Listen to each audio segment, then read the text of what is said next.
The average retiree watches 47 hours of TV a week. They've replaced a full-time job with full-time watching TV.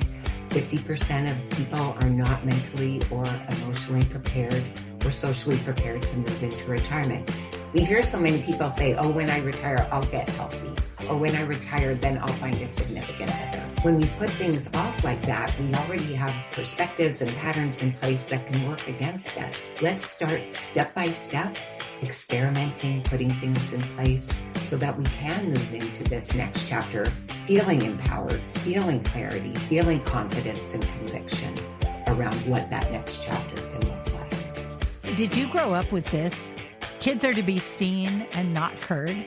You do have a voice, and we want to hear it. If you have ever thought about sharing your story, speaking up, of course it's terrifying. Speaking is the number one fear most people face, but it doesn't have to be public. You could begin sharing your story just for your family. You might want to turn it into a podcast or a book, or maybe not. But the important thing is to start speaking, to start sharing your story. If this seems like something you want to do, and you want to just check it out, see if it's for you, go to www.coachlori.com and book a session with me. It's free, no tricks or trying to rope you in. It's just a way for you to explore what's next in using your voice to share your message, your story. www.coachlori.com. Has your life, your dreams been interrupted? Good news. It is possible to reinvent our lives. People are doing it every day, and some are brave enough to share the struggles, disappointments, and challenges. If you are looking for a new beginning, a do-over, or to rediscover your passion, maybe even find a new one, then grab a cup of coffee and let's talk. Interrupted, Act 2, Reinventing Your Legacy, with your host, Coach Lori. Wendy Legget is the owner of Conflux Retirement Coaching. And I love it that we had to have a little spelling of the word because I work in radio and it's so important to get words right. I so appreciate that. Conflux isn't a word that people really think about that often, but for whatever reason, Lori, it was really meaningful to me, this idea of taking who you've been and where you want to go and combining the two. On your webpage is beautiful ocean, and that's my love language. When I need a break, I go down to the beach. It just was so inviting to see that. And then on the way you sign your email, I love not in his goals, but in his transitions, man is great. Ralph Waldo Emerson. Yeah. I thank you for noticing that. But transitions, and I think this is something that you focus on with your clients, are pivotal. They're so powerful, but I never knew about the magic in transitions. Through my life, I kind of tripped over them and I just went right into the new beginnings. But there's a lot of work and science behind why we need to come to a closure and an end first, be it a period or an exclamation mark, and then go into this period of reflection and really getting clear on what we want to bring with us and what we want to leave behind. That's why that quote is very meaningful to me. And it's so powerful because when I think about women my age, our age, that are looking at a big life change, retirement, this is what I've noticed with my friends, teachers, whatever they've done, they retire and it's almost as though they're erased. Like they have their new life, but they don't really have their old life. And it's almost seems like an identity crisis. You raise up so many important points there. First of all, in the helping professions, especially teachers, nurses, where they're giving of themselves, and then that gets in some people's minds like cut off, then they're cutting themselves off. That speaks to a lot of people. We get very intertwined with our careers, so our sense of identity can become intertwined too. And I say that if you are what you do, who are you when you don't?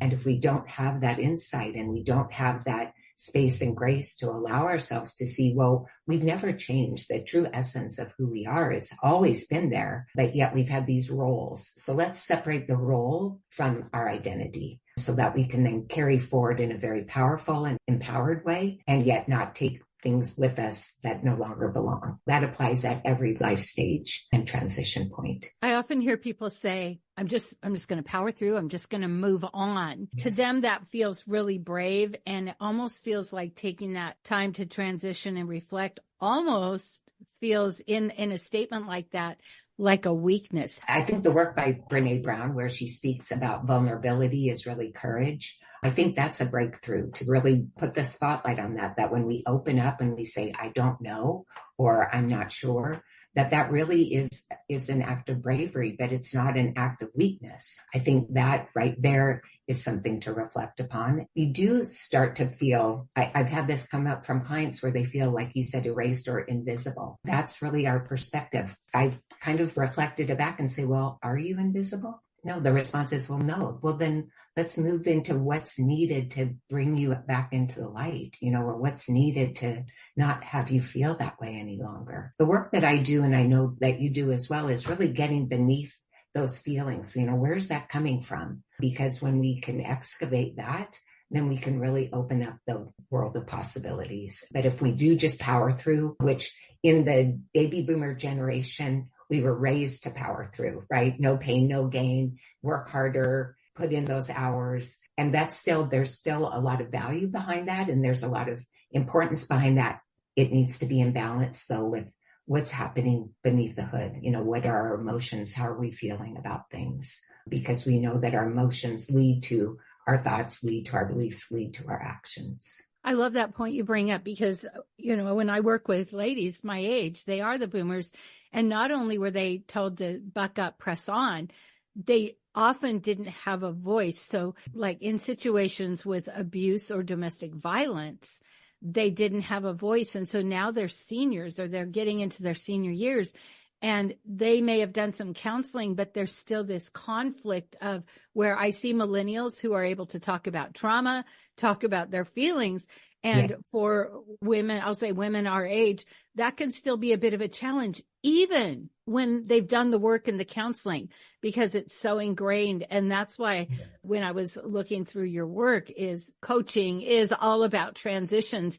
But it really reminded me of how for us coaches, we recognize that. And sometimes I almost feel like it's like, stop it with that already. I'm just going to go really taking the time to say, hey, transitions matter. So what brought you to this place of doing this coaching? My background is in sales leadership. Starting out really in high school, I was in sales and then got moved up. And then that was kind of the trajectory for these last 25 years or so. And I loved it. I loved the strategy. I loved being clear on what goals that I wanted to achieve around sales and service. I loved empowering my team members and helping them really reach the levels that they wanted to, helping them get promoted. And I loved the connection with my clients. And I think I probably would have continued on that path, but fortunately, even though at the time it was unfortunate, I came up against a barrier. And that was that the last company that I was working for, where I was the director of a number of franchises that were owned by this couple, they decided to sell. We had been doing phenomenal things together. It was so creative. It was so dynamic. There was just a lot of growth. They sold, and the new owner that came in had such a totally different philosophy. I really, as a problem solver and a fixer, I really tried to find, okay, try this, try that. But what I came to that realization, Lori, is that it was out of my hands. It wasn't something that I could fix. It was his company. He loved having me there, but I could not stand in front of the clients, nor could I stand in front of my team members and carry a message that was so out of alignment with my values. It was at that juncture where I thought, okay, I can go back into another sales opportunity. But really, I don't know why. I just felt like I need to dig deeper at that point. Is this really that age-old question? Is this all there is to life? Is there more? I kind of went on a journey of discovery and discovered coaching, which I had not really known about. We'd had niche coaches, consultants in different aspects of the corporations I worked for, but I'd never known about like a life coach. I thought, wow, this connects so much with who I am and the idea of bringing myself forward as the service rather than product or service for someone else. I went back to school. I got my credentials through the International Coaching Federation as a professional certified coach. Went a bit deeper when I discovered about retirement coaching. Started my business. for anyone that's going into the retirement phase or the planning of it, recognizing that they do bring their whole selves into retirement. And to your point that it's never too late, and that it's a matter though of raising it up and saying, hey, I need help with this, or hey, this isn't landing right, or I'm not clear on this. And I think from the non-financial, what I find is that people feel that if they have their finances in order, everything else will flow because, wow, it's retirement. It's endless weekends and travel and leisure and maybe sprinkle in some volunteering or time with grandkids, but there's golf and there are all kinds of things. And yet we know that that honeymoon phase wears out. Studies say maybe 6 months to 2 years in, people will start to really feel like, wow, what's the purpose? What's meaningful to me? And what really gets me up out of bed? That's the area that I would rather people anticipate that ahead of time and have what I call this runway to retirement and really think about it before they exit their careers and really what's the groundwork? Because we hear so many people say, oh, when I retire, I'll get healthy. Or when I retire, then I'll find a significant other. When we put things off like that, we already have perspectives and patterns in place that can work against us. Let's start step by step, experimenting, putting things in place so that we can move into this next chapter, feeling empowered, feeling clarity, feeling confidence and conviction around what that next chapter can look like.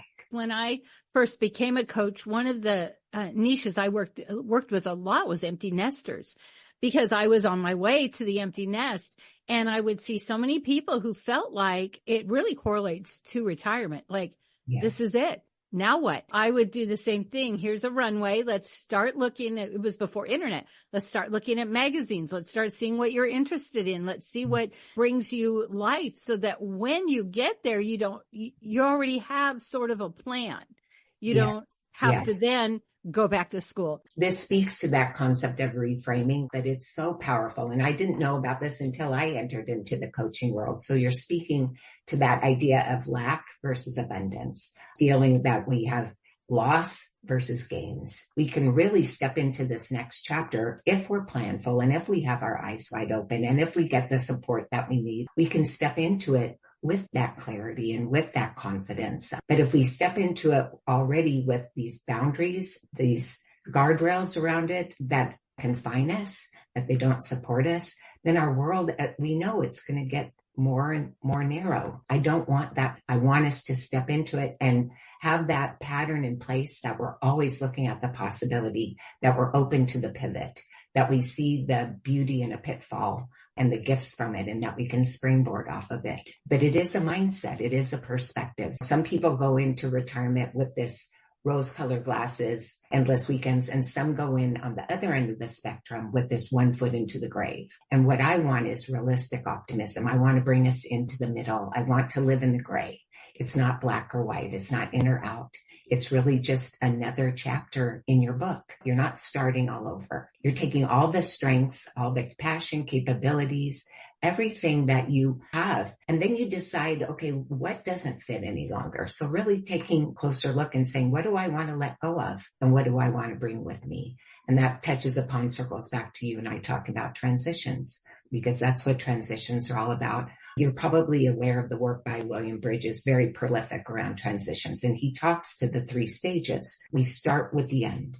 We start with where have we been that we want to put a period or an exclamation mark around. That's why having rituals to close one chapter before the next are so vital. And then we move into what he calls the neutral zone. Bruce Feiler calls it the messy middle, because this is when all of those emotions come up and all of that feeling of stuck and unsure, or like you said, loss or denial or anticipation or excitement, but any and all of those. But let's take some time, give that space and grace before we move into the new beginning. And that's the way to transition with a transition, because the differentiator is that, like you said, empty nesters, you've had this role as that parent, that hands-on parent. And now as an empty nester, your role is going to shift. So now you're that supportive parent, or however you define it, because that's an individual thing. Who we are hasn't changed. So it's just on the external that things have changed, but on the internal, we go through a transition. That's the major difference. When we're planning out the things that we want to do in retirement, experiment first. So often people jump full force into, let's say, a volunteer position. And then afterwards they say, wow, I feel like I might as well be back at work because at least I was getting paid. That speaks to this idea of then not maybe taking it one step at a time and experimenting so that we really do see what lands for us. It's such a beautiful time to do that. What we again can reframe and look at it as the possibilities rather than the pitfalls. We can step into it, but we need that beginner's mind. We need that idea that I'm going to fail forward, if we even use that term fail, and that, hey, I'm new at this. I'm just going to try some things out. I had one client that came to me that said, I'm afraid about failing at retirement, and was, wow, that's a really heavy load to carry. Feels like maybe you're equating this to the success in career. How does that fit in with the retirement for you? What would success even look like? So really trying to dissect some terminology that maybe doesn't fit any longer. I love the questions about coaching. I love that question that you asked her, because I think often, and I've experienced this, is people just want to tell you what to do, but they're not really curious about what it is that you're thinking. They're like, you need to do this. And some things, like when it comes to anything government, you got to fill this out, do this, do that. I understand that. Yeah. But also it's like, I love what you said earlier, getting to the underneath of the why and what's really driving us. I love that you're like, this is new beginning. This is a chance to have act 2, another chance to do something that you really love and feel fulfilled, but you don't have the same parameters as when you were raising a family and working. Yes. Yeah. And at the same time, that can open up more questions and answers for people. And that's where that procrastination fear gets in, because it's like, I know I'm supposed to find my purpose, but I don't know how to do that. And what is purpose? Being able to just break down those barriers and say, let's just start at the beginning. It's not about finding purpose. It's what feels meaningful to you, what feels purposeful to you. And it can be purpose with a little p or a capital P. It can be ever changing. It's not like you find purpose and now you're said and done. We're living, growing, moving organisms. And so let's lean into that and allow for it. And retirement gives you that platform. Really, really exciting time. Yeah, I love that. I always say now purpose, because our purpose can change. It's our core values that maybe not change. We all have the same, what we're here for, but the purpose of what we're doing can. I love that you say how it's ever changing. Well, Wendy, I love what you do. And I love the idea of looking at retirement in a whole different way. As it's almost like when you said path, I just imagined this path with flowers and trees and some bridges and maybe a little steep, a little hard, but then, and that it can be so beautiful. And I never thought much about retirement because I felt like I would always work because I'm a coach. And I was like, I can coach till I'm 100. I can sit on a bench and listen. How hard is that? Sure. But to look at it in a way like my podcast, this is how I'm stepping out of radio into my next, is by creating this life that will keep my hand in what I love. And it's not just the talking, it's the editing, it's the whole radio thing that I get to carry on. I've started so that I could keep this going once I'm not on the radio, because I do think that for me will be an identity. People know who I am and they might go, hey, you're not on the radio anymore. And I thought about that. I kept that in mind, that might be difficult, but also I've realized it's who I am. Yes. Is not radio. I love that I get to be on the radio, but it is not who I am. Right. Yeah. That you love the connection and you love the process and you love that it's dynamic is what I'm hearing. And none of that gets taken away. It's just then in your next chapter, how do you infuse that, or how do you then really make sure that is a part of it? You bring up a really good point too, is how do we define retirement? So for example, for me, when I left corporate and I moved into coaching, a lot of people assumed I had retired and that this was like my hobby or my vocation, or I don't know what they thought. But what does the label mean anyway? What does it matter? No, I did not retire. Why do we need to kind of put it in a box? And so for you, it will be, maybe you'll call it retired, but maybe you'll just be calling it again, your next chapter, because we can have as big a book as we want. We can have as many chapters as we want. Well, I know that term retired needs to be retired. It came about in a time when it was applicable, when people were working in the factories and fields. And then they need something when they were tired to be able to take care of them for the next couple of years. And then people generally expired. But that's not the case any longer. We know that when people retire, if they do at that typical age in their mid or early 60s, they'll hopefully have 20, 30 more years to live. That's a third of your life, a third of your life. And so when we really put it in that kind of context, are we really retiring, like the term retiring, like we're stepping out of life, like you brought up, some people feel that way? Or are we like rewiring? Sometimes people call it that, or reimagining or re-aspiring, whatever term might work.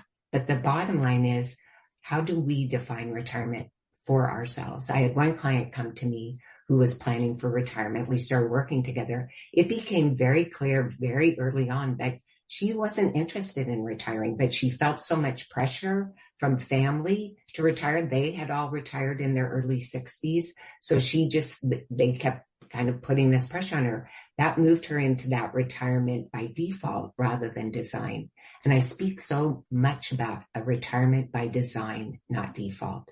So in our work, she was really able to see, no, she felt very gratified with her work. Like you're saying, she still loved it. It still infused her with energy. She had great balance in her life. We knew that we were going to suspend our work, leave it until it made sense for her that she would need some support in now redefining, but she didn't need it then. I love that story. And I love that you bring a positivity, because in my work, what my focus has kind of been is I've seen people kind of just that give up. It's too late. Like, I'm too old, I'm too late. And I'm trying to be the cheerleader. No, if you're not too old, you're not too late. Leave a legacy, getting people to tell their story. They don't think their story matters. And again, it's a generation that we were told to be quiet and not tell. Now, listening to you, this came up for me, and I don't mean like I'm focused on the negative, but that's what I've been when I think of how can I support my clients, is that they feel like it's the end. But I think there's plenty of people that don't feel like it's the end, but they don't know how to transition. And I love that. Yes. Yeah. No, that's such a great connection. That's really, really powerful. This concept of realistic optimism really resonates for me, where it's not being on one end of the spectrum where you think endless weekends, or the other end, one from the grave, but being realistic that yes, 1 in 3 struggle in retirement. The average retiree watches 47 hours of TV a week. They've replaced a full-time job with full-time watching TV. 50% of people are not mentally or emotionally prepared or socially prepared to move into retirement. Yes, that's reality. Yes, we know what we're getting into because we want to know what we're getting into. And then we want to move past it. And we want to use all the tools that we have. And we have so many tools in our toolkit. We just forget about it. We think that everything I did in my career doesn't apply to retirement. But you've got, again, those strengths, those passions, those capabilities, those interests. So really take some time and think about them and springboard into this next chapter. Wendy, it has been such a delight talking with you. Before we go, what is it you really want us to know? I touched upon it, and I'll underscore that creating a retirement by design, not default. So really spending this time to think about, what do I want for this next chapter? What's meaningful to me? What do I need to support me to move in that direction? And give yourself that space and that grace to think about it. And before you make decisions, then just put a toe in instead of leaping in, so that you give yourself that opportunity to really see what makes most sense for you in this next chapter. When somebody wants to work with you, how do they do that? They can go to my website, which is confluxretirementcoaching.com. So that's CONFLUX retirementcoaching.com. My email is wendy@confluxretirementcoaching.com. I'd welcome them to contact me, but I do have like a little mini workbook that I think is just so fabulous. It's kind of on the roadway to retirement, and it speaks to this idea that I bring up of taking aim, which is awareness, insight, and movement. It kind of talks you through those things. And I would love to send that out to people and then welcome people to go through that workbook. I think you and I probably go on the same path where people, when you write things down, you start to get more clarity, get all the ideas that are swirling around down on paper. And then they can set up a discovery call with me, a complimentary call, and go through their takeaways from the workbook or any obstacles or opportunities that are facing them. I love that, because sometimes we need to look at something, see something that will stir us up a little, that will get us dreaming again. And then that's when we might be able to have some more hope and excitement about the future. Yes. Yeah. Beautifully said. Thank you so much. Oh, thank you as well. It was a pleasure. I look forward to staying connected with you. There's a lot of great energy there and insights. So thanks. If you love this podcast, here's a big ask. Will you share with your friends and family, subscribe, give us a review, and a 5-star rating so that others looking to reinvent their lives will be able to get the help they're looking for? Thank you in advance.